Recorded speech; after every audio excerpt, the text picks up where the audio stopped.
This video is to help you review for graphing if you need it. Not required for you to watch it.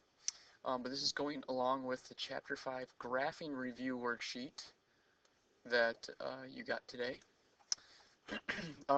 These first two are going to align with questions 1 through 8. These next two that I'll look at will align to questions 9 through 16, and the last two go with problems 17 through 20. So you can skip ahead in the video if you need. First off, graphing these two. These are in y equals mx plus b form. So we always start with the b value. In this case, that's 3. And that is the y-intercept. Okay, that number in the b spot is the y-intercept. So I'm going to start on the y-axis. I'm going to put a point at positive 3. So that's right here. Next, I focus on the slope. In this case, it's negative 3 over 5. Remember, slope is, right down here, rise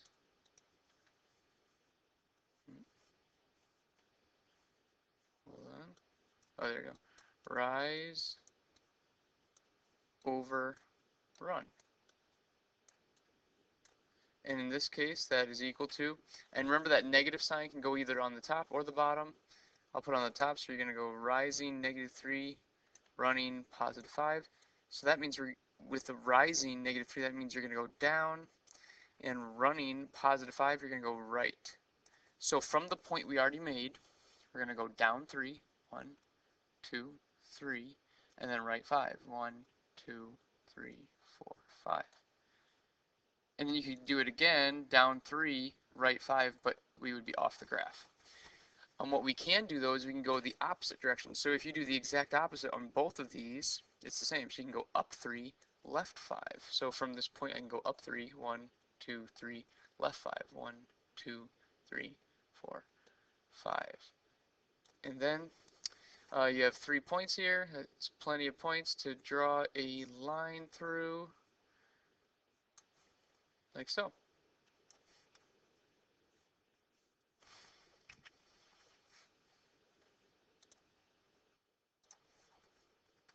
Okay, this next one is very similar.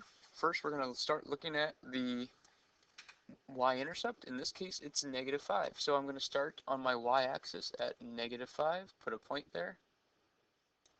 Then I'm going to look at my slope. It's 2. Well, it's easier to look at slope since it's rise over run, as we said over here. Make it into a fraction, so that means put it over 1. So in that case, we're going to rise 2, run 1, both positive. So we're going to go up 2, and we're going to go right 1. So from the point that I made, I'm going to go up 2, 1, 2, then right 1. And I can do this a couple times. Up 2, right 1, up 2, right 1.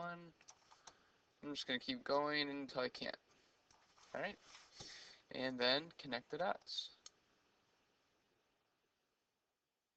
I missed that last dot. That's okay. Alright, there we go. So those questions go with 1 through 8 in the worksheet. Okay, these next two go with questions 9 through 16. So you might notice that these are not in slope-intercept form. They're not in y equals mx plus b. So this is in standard form. So down here I've rewritten the problem. We have to convert it into standard form. So first, well, remember the goal is to get y by itself. So first I'm going to subtract 4x from both sides to get rid of the x term. That cancels over here, and I'm just left with 5y on the left side. Now remember, since this is an x term and this is a constant, you cannot combine them. So we'll put the negative 4x first, and then it's a positive 20, so plus 20. Then I want to get y by itself, so I'm going to divide every term by 5. Hide everything by 5. Okay, the 5's cancel, that's good. So I'm left with y equals. Now negative 4 divided by 5 does not work out nicely, so I'm just going to leave it as a fraction. And that'll be nice because that's actually easier for slope anyway. X, and then 20 divided by 5 is 4. So now I can use the same method as we did with the first 8 questions to graph that. So I'm going to start at the y-intercept, which is 4, positive 4 on the y-axis. So up here. And then from there I'm going to have a slope of negative 4 over 5. So that means I'm going to go down 4, right 5. Zoe Litchfield to the office, please. Zoe Litchfield to the office. Okay. So down 4, right 5 from this point. So down 4, 1, 2, 3, 4, right 5 brings me here. Now, unfortunately, I can't fit any more points. That's all I can fit. Even if I went up 4, left 5, it wouldn't be off the graph. So we'll just connect those two like so.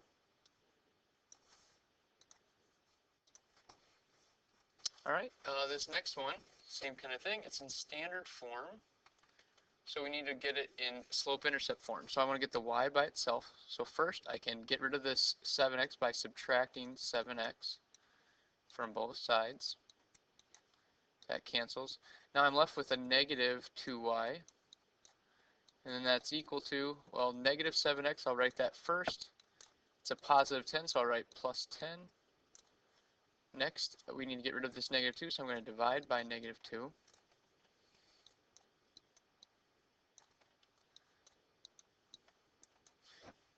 The negative 2's cancel, so I'm left with y equals, so negative 7 divided by negative 2. It does not divide nicely, so I'll leave it as a fraction, but the negatives cancel. So I'll leave it as 7 over 2. Both are positive x. And then 10 divided by negative 2 is a negative 5, so it'll be a minus 5 here. So now that's in standard, or in slope-intercept form. I can graph it. I'll start down 5 on the y-axis. And then my slope is 7 over 2. So I'm going to rise 7, run 2 from that point that I just made. Rise 7, 1, 2, 3, 4, 5, 6, 7, run 2, right there. Connect the dots. And there's your equation. Okay, now these questions refer to 17 through 20. So x equals 5. First off, let's find where does x equal 5. X is the x-axis, 5 is right there. So there's x equals 5. Now, x equals are vertical lines. Another thing you can remember is everywhere on this line right here, x is equal to 5. Like if you found any point on this line, x is always equal to 5. So that's another way you can remember. Alright, y equals negative 3 is very similar. Find where does y equal 3. So on the y-axis, y is equal to negative 3 right here. And where else does y equal to 3? Well, anywhere on this line, y is equal to 3. Negative 3, sorry. If you found any point on this line, the y coordinate is always negative 3. So it's a horizontal line. So you can either memorize that x equals is always vertical and y equals is always horizontal, or you can think about what are the points on these lines, and what is the x coordinate for these are always 5, y coordinate for these is always negative 3. Alright, hopefully that was helpful for you to have success with the worksheet.